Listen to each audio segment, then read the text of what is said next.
একজন যুবক দেখা পাইয়া হুজুরকে ডাক দিয়ে বলছেন যে হুজুর আপনি একটু আমার জন্য দোয়া করে দেন। এইবার আল্লাহর ওলি ডাক দিয়ে বললেন, যুবক যাও, আল্লাহ যেন মানুষের মতো মানুষ বানিয়ে দেয়। দোয়া ভালো না খারাপ? ভালো। এই হুজুর কে লক্ষ্য করে যুবক ডাক দিয়ে বললেন, হুজুর আপনি যে দোয়া করলেন এই দোয়া আমার পছন্দ হয় নাই, বরং আপনার দোয়া আপনি ফেরত নেন, ঘুরে নেন। বলেন তো দোয়া করে কি দোয়া ঘুরে নেওয়া যায়? যায় না। এইবার আল্লাহর ওলি যুবককে লক্ষ্য করে ডাক দিয়ে বললেন, যুবক আমার দোয়া যদি তোমার পছন্দ না হয়, আমার চাইতে বড় মাপের বড় পাকের একজন ওলি আছে, তার কাছে যাও, তার কাছে গেলে সে তোমার জন্য দোয়া করবে। এইবার এই যুবক হুজুরকে ডাক দিয়ে বললেন, হুজুর আপনি যে ওলির কথা বললেন তার দেখা পাবো কোন জায়গায়? এইবার আল্লাহর ওলি ডাক দিয়ে বললেন, যুবক তিনি বাগদাদ শহরে থাকেন, ইরাকের বাগদাদ শহরে, সেখানে যাও, তার কাছে গেলে সে তোমার জন্য দোয়া করবে। এই হুজুরের পরামর্শ অনুযায়ী চলে গেলেন ইরাকের ফোরাত নদীর গন্তব্য স্থানে। যায় দেখে যে হুজুরের কথা বলছে সে হুজুর নাই, পূর্বের হুজুরের উপর মহা গরম। আজও কিছু মানুষ আছে হুজুরদের দেখতে পারে না, মানে হুজুর যে পাশে যাবে সে পাশে গেলে ওর পায়জামা পর্যন্ত গরম হয়ে যায়। কথা বলেন, কথা ঠিক কিনা? সম্মানিত ভাইয়ের আমার, অথচ ওই হুজুরদেরকে দেখলে আপনারা বললেন যে হুজুর আপনি আমার ছেলের জন্য দোয়া করেন, আমার ছেলে বিড়িখোর, আমার ছেলে গাঁজাখোর, আমার ছেলে ইয়াবাখোর, আমার ছেলে জেনাবাজি করতেছে, আমার ছেলে টেন্ডারবাজি করতেছে, আমার ছেলে মাস্তানি করতেছে। ওপেন ভাবে হুজুরদের কাছে দোয়া চান কি চান না? সম্মানিত ভাইরা আমার, বলেন তো দেশ স্বাধীন হবার কত বছর? 54 বছর। দোয়া করতে করতে হুজুরের ধরে জীবন শেষ। দোয়া করতে করতে আল্লামা দেলোয়ার হোসেন সাইদি পর্যন্ত কবরে গেছে, এরপরও কিন্তু কাজ হয় নাই। কথা বলেন, কথা ঠিক কিনা? আমি আপনাদেরকে বলতে চাই, দোয়া দিয়ে সব কিছু হয় না। যদি দোয়া দিয়ে সবকিছু হইতো তাহলে ওপেন ভাবে টেন্ডারবাজি বন্ধ হতো আগে। কথা বলেন, কথা ঠিক কিনা? জুলুমবাজি বন্ধ হতো। কথা বলেন, মাস্তানি বন্ধ হতো, সন্ত্রাসী বন্ধ হতো। কথা বলেন, কথা ঠিক কিনা? সম্মানিত ভাই আমার, আজ দেখেন দোয়া করতে করতে আল্লামা দেলোয়ার হোসেন সাইদি পর্যন্ত মৃত্যুবরণ করেছে। তাফসীর মাহফিলে বয়ান করতে করতে ওপেন ভাবে দেখেন নুরুল ইসলাম কাসেমি মারা গিয়েছে, এরপরও কোনো কাজ হয় নাই। কথা বলেন, কথা ঠিক কিনা? সম্মানিত ভাই আমার, এবার আমাদের স্বর্ণ একটা সুযোগ এসেছে 12 ফেব্রুয়ারি। কথা বলেন, কথা ঠিক কিনা? এই 12 ফেব্রুয়ারিতে আল কোরআন আমরা পাল্লা ব্যাংকে নেব। কথা বলেন, কথা ঠিক কিনা? পাল্লা ব্যাংকে যখন আল কোরআন যাবে দেখবেন ওপেন ভাবে জুলুমবাজ বন্ধ হয়ে যাবে, টেন্ডারবাজি বন্ধ হবে। কথা বলেন, কথা ঠিক না ঠিক? মাস্তানি বন্ধ হবে ওপেন ভাবে। কথা বলেন, কথা ঠিক না ঠিক? আল্লাহ সুবহানাহু ওয়া তাআলা বলেছেন কোরআনুল কারীমে, والسارق والسارقات فاقطعوا أيديهما جزاء بما كسبا نكالا من الله والله عزيز حكيم। একটা চোর যদি ধরা পড়া যায়, একটা চোরের হাত কাটবেন, দেখবেন ও নিয়ত পর্যন্ত করতে পারবে না আমি চুরি করি। কথা বলেন, কথা ঠিক কিনা? আমরা মানব বর্জিত আইন কানুন বিধিবিধান মেনে নিছি যে 3 মাস জেল দাও। 3 মাস কেন, 3 সেকেন্ডও জেলের মধ্যে থাকে না। ছুট ঘুষ দিয়ে ওই চোরদেরকে আবার নিয়ে এসে বাংলার জমিনে ছেড়ে দেওয়া হয়। এই জন্য চোর বেড়েছে কিনা কমেছে? বেড়েছে। আমি যদি কোরআন সুন্নাহ অনুযায়ী একটা চোরের বিচার বাইতুল মুকাররমের সামনে ফাঁসির মঞ্চ তৈরি করে ওপেন ভাবে চোরের বিচার করা যেত, খোদার কসম করে বলতে পারি এরকম করে তাফসীর মাহফিলে বলা লাগবে না যে চুরি বন্ধ করো, ঘুষ বন্ধ করো, জেলা বন্ধ করো। কথা বলেন, কথা ঠিক কিনা? সম্মানিত ভাইরা আমার, আমি আপনাদেরকে বলতে চাই, দেখেন দোয়া দিয়ে কোনো কিছু হয় না। এরকম একজন নেতা, এরকম একজন কর্মচারী কর্মকর্তা একজন নিয়োগ দিয়েছেন হযরত ওমরের জামানায়। কার জামানায়? হযরত ওমরের জামানায় একজন নেতা নিয়োগ দিয়েছেন। হযরত ওমর সাইদ ইবনে আমের নামে একজন নেতাকে হিমিসের জনগণ হিসেবে হিমিসের জনগণের পাবলিকের নেতা নিয়োগ দিলেন। তার নাম হোসেন সাইদ ইবনে আমের। নাম কি? সাইদ ইবনে আমেরকে হযরত ওমর ডাক দিয়ে বললেন, সাইদ তুমি হিমিসে যাও, হিমিসে যাবার পর দেখবা ইয়াতিম কারা আছে, মিসকিন কারা আছে, বিধবা কারা আছে, তাদের একটা তুমি তালিকা করবা। আমি কিছুদিন পর যাব, যাবার পর তালিকা দেখে দেখে আমি কিছুখানি ত্রাণ বিতরণ করব। আমাদের দেশে ত্রাণ আছে না নাই? তখনও ছিল। হযরত ওমর কিছুদিন পর গেলেন, যাবার পর সাইদ ইবনে আমেরকে ডাক দিয়ে বললেন, সাইদ তালিকাটা দিয়ে দাও।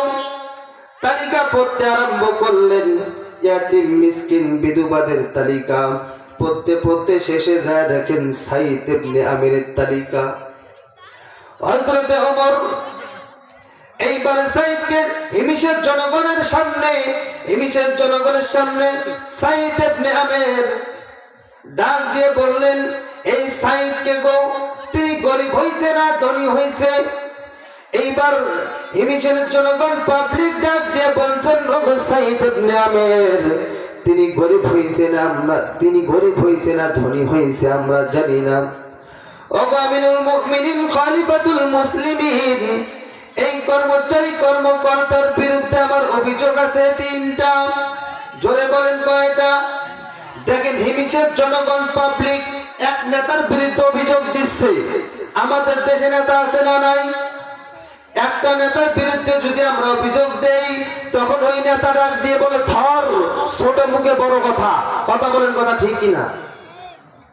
দেখেন নেতার বিরুদ্ধে অভিযোগ দিচ্ছেন কার কাছে? অর্ধজাহানের খলিফা আমিরুল মুমিনিন হযরত ওমরের কাছে। আল্লাহু আকবার বলে। এইবার হিমিসের জনগণ পাবলিক ডাক দিয়ে বললেন, ও আমিরুল মুমিনিন খলিফাতুল মুসলিমিন, আমাদের নেতার বিরুদ্ধে অভিযোগ আছে 3টা। 1 নাম্বার অভিযোগ হলো, ও আমিরুল মুমিনিন খলিফাতুল মুসলিমিন, আমাদের নেতা অফিসে আসতে দেরি করে।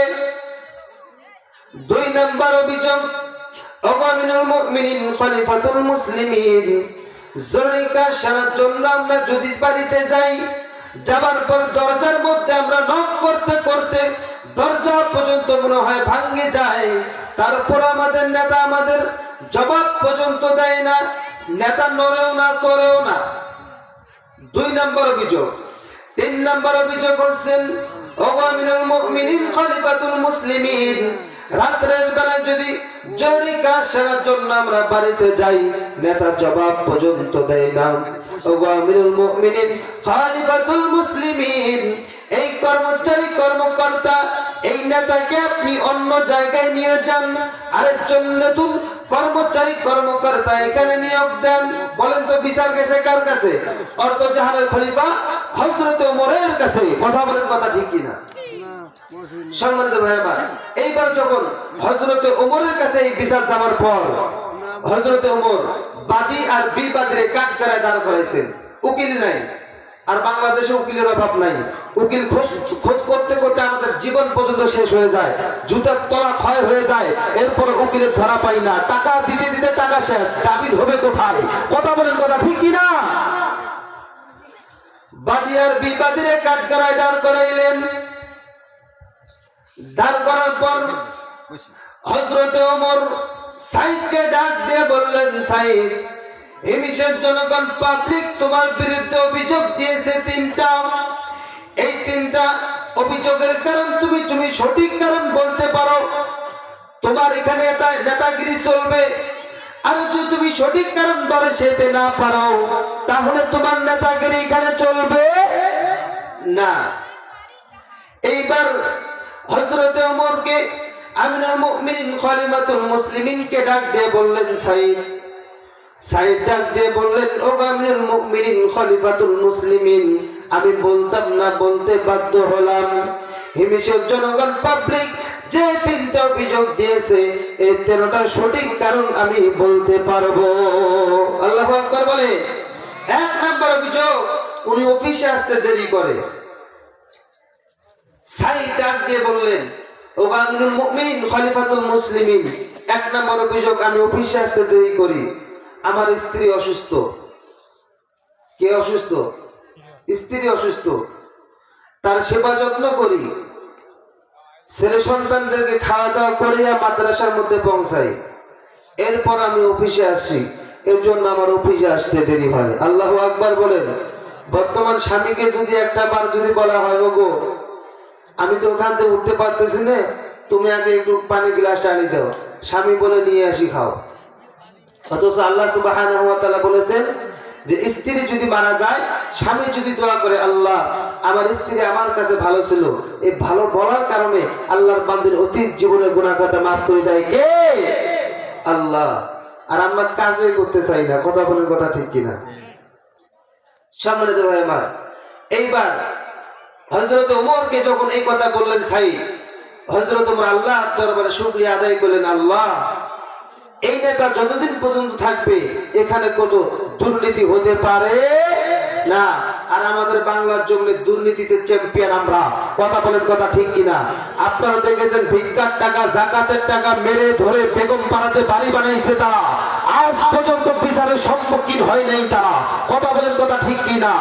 সম্মানিত ভাইরা আমার, অবশ্যই বিচারের কাজ করায় তার করাবে আল্লাহর এই জমিনে ইনশাআল্লাহ। আল কোরআন আমরা পাল্লা ব্যাংকে নেব, ওই সরকারকেও ফিরে নিয়ে আসবো, টাকা ওই বাংলার জমিনে ফিরে নিয়ে আসবো ইনশাআল্লাহ। কথা বলেন, কথা ঠিক কিনা? দুই নম্বর অভিযোগ, আমিরুল মুমিনিন খলিফাতুল মুসলিমিন জরুরি কাজ সারার জন্য দিনের বেলা দুপুর বেলা যখন আমাকে ডাকে, আমি এই কারণে জবাব দিতে পারি না। আমার গায়ের জামা একটা মাসের শেষে দিনের বেলা দুপুর বেলা ধৌত করিয়া রৌদ্রের মধ্যে শুকাবার জন্য দেই। হিমিচের জনগণ পাবলিক আমাকে এমন সময় ডাক দেয়, আমি বজ্রহীন অবস্থায় থাকি। ও আমিরুল মুমিনিন খলিফাতুল মুসলিমিন, এজন্য আমি হিমিচের জনগণের কাছে আমি সামনে যাইতে পারি না। আর আমাদের নেতাদের কাফরের অভাব নাই, ট্রাকট করে ধরে যাওয়ার লাগে। কথা বলেন, কথা ঠিক কিনা? আর এইরকম নেতা দেখেন একটা গায়ের জামা, আর আমাদের চেয়ারম্যানের বাড়ির মানে কাপড়ের অভাব নাই। কথা বলেন, কথা ঠিক কিনা? এই কারণে এই আলোচনাগুলো করতেছি, দেখেন না। দুই নম্বর, তিন নম্বর অভিযোগ, আমিরুল মুমিনিন খলিফাতুল মুসলিমিন পরে টাইম মেইনটেইন করে তিন নম্বর অভিযোগ দিয়েছেন আমার বিরুদ্ধে। রাত্রের বেলায় আমাকে যে হিমিশের জনগণ পাবলিক ডাকে, আমি এই কারণে জবাব দিতে পারি না। কারণটা হলো আমি অফিসটা সারাদিন আমি অফিস করি, অফিস করে যাবার পর আমিরুল মুমিনিন খলিফাতুল মুসলিমিন বাড়িতে যায় আবার ওই স্ত্রীর সেবা যত্ন করিয়া স্ত্রীদেরকে সুন্দরভাবে বিছানার মধ্যে রাখিয়া আমি নামাজের মধ্যে দাঁড়িয়ে যাই।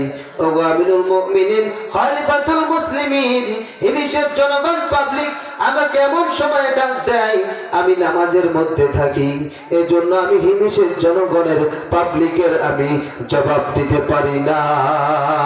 আর আমাদের নেতারা নির্বাচনের সময় শুধু নামাজ পড়ে। কথা বলেন, কথা ঠিক কিনা? নির্বাচনের সময় বিশাল বক্তৃতা, বিশাল বয়ানের শেষ নাই। কথা বলে নির্বাচনের সময় আসিবে ভাইরা আমার, জীবনে যা করেছি, তেল চুরি করছি, গম চুরি করছি, চাল চুরি করছি, সবকিছু চুরি করছি, আর বিশ্বাস করেন চুরি করব না। এবার আপনারা আমাকে জয়যুক্ত করতে পারেন, গোটা ইউনিয়ন মডেল করে দেওয়া হবে। কথা বলেন, কথা ঠিক কিনা? কিন্তু যখন নির্বাচন হয়ে যায়, সিলো মারি সংসদের মধ্যে পাঠাই, চেয়ারের মধ্যে পাঠাই, ভাঙ্গা রাস্তা থেকে এরকম এসি গাড়ি থেকে টাটা মারে। আর আমরা দোকানে চাই, দোকান থেকে মনে করি নেতারা মনে হয় আমাদেরকে সালাম দিতেছে। নেতা মনে মনে ভাবে সালাম নয়, টা 1 বছর 2 বছর 3 বছর 4 বছর 5 বছর দেখা হবে না। অনেক নেতা আছে দেখাও 5 বছর হয় না। কথা বলেন, কথা ঠিক কিনা? সম্মানিত ভাইরা আমার, এই জন্য এই সমস্ত নেতাদের কাছ থেকে আমাদেরকে বর্জন থাকতে হবে। কথা বলেন, কথা ঠিক কিনা? এরকম নেতা নাস্তিক আস্তিকদের মতো কাজ। কথা বলেন, কথা ঠিক কিনা? ডানপন্থীদের কাজ। কথা বলেন, কথা ঠিক কিনা? এই জন্য নাস্তিকদেরকে হটাইতে হবে। কথা বলেন। একটা গজলের জন্য আমার মনে পড়ে বলি, নাস্তিকতা নিপাচাক দিন ইসলাম জিন্দাবাদ, নাস্তিকতা নিপাচাক দিন ইসলাম জিন্দাবাদ, কোটি প্রাণে একে আওয়াজ। খোদাত্রোহী সার পাবে না, এই বাংলায় ঠাঁই হবে না, মুসলমানরা জেগেছে আজ। চলো চলো সামনে চলো, জোর কদমে আওয়াজ তোলো, সবাই মিলে একে তালে দাও না স্লোগান, নারায়ে তাকবীর।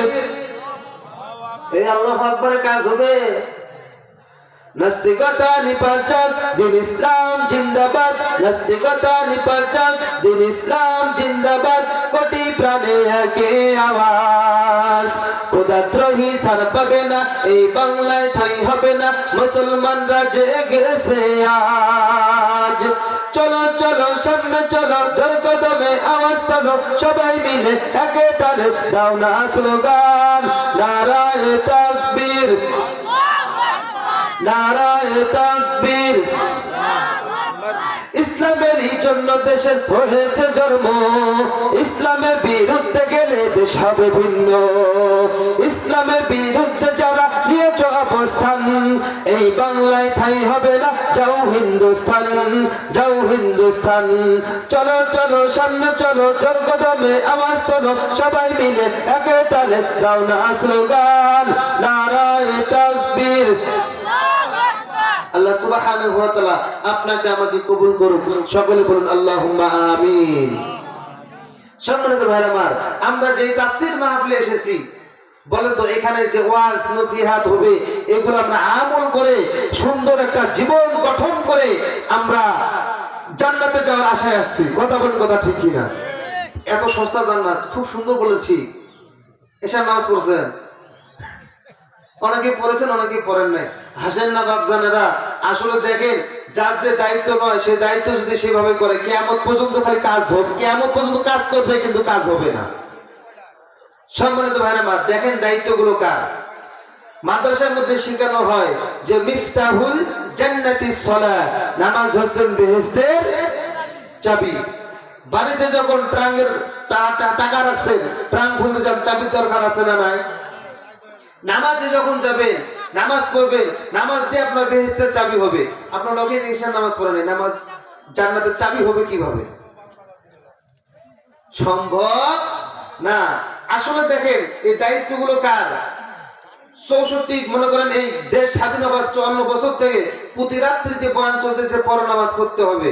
মুসল্লিরা মসজিদের মধ্যে যাইতেছে, আমাদের ইমাম সাহেবরা সবাই এখানে আছে, কি কোন হুজুর মসজিদের মধ্যে বয়ান করতেছে, পর নামাজ পড়তে হবে। মুসল্লিরা বলতেছে পোশাকে নামাজ পড়বো না, পোশাকে নামাজ পড়বো না। নামাজ হচ্ছে পোশা আর পুশি। সম্মানিত ভাইরা আমার, এই দায়িত্বগুলো কার? আল্লাহ সুবহানাহু ওয়া তাআলা সূরা হজের 41 নম্বর আয়াতে বলেছেন। আল্লাহ সুবহানাহু ওয়া তাআলা বলেছেন, আল্লাযীনা ইম্মাক্কান্না লাহুম ফিল আরদি আকামুস সালাহ। আকামুস সালাহ হচ্ছে যারা রাষ্ট্র ক্ষমতা হাতে পাবে তাদেরকে